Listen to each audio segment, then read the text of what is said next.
So big బాస్లో ఈ week నామినేషన్స్లో అయితే మనకు దివ్య అలాగే గౌరవ్ గారు ఇద్దరు ఎట్ లాస్ట్ వరకు వచ్చి గౌరవ్ గారు ఎలిమినేట్ అయిపోయారు. బట్ ఇక్కడైతే తనుజ గారికి ఉన్న గోల్డెన్ పవర్ వల్ల సో ఎవరిని సేఫ్ చేస్తావు, ఆల్రెడీ ఇప్పుడు ఆడియన్స్ వైజ్గా అయితే దివ్య గారు సేఫ్లో ఉన్నారు.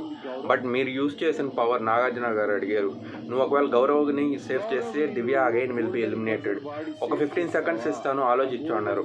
బట్ ఈ ఆల్ ప్రాసెస్లో అయితే బర్నీ గారు అయితే చాలా ఎమోషనల్ అయిపోతున్నారు. ఒకవేళ దివ్య గారిని వెళ్ళిపోతే నా వల్లే వెళ్ళిపోయిందనే గిల్ట్ ఆయనకు ఉండిపోద్దని చెప్పి.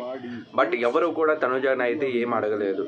తనుజ గారే ఆమె డిసైడ్ చేసుకున్నారు ఫైనల్గా అయితే.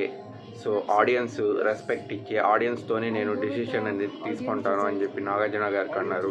సో ఆ డెసిషన్స్తో అయితే గౌరవ్ గారు కూడా మళ్ళీ సెకండ్ టైం ఆపర్చునిటీ ఉన్నప్పటికీ కూడా ఎలిమినేట్ అయిపోయారు. ఒకవేళ అదే గోల్డెన్ ఆపర్చునిటీ ఉండుంటే ఎవరిని సేవ్ చేస్తుంటే బెటర్ అనుకుంటున్నారు కామెంట్స్లో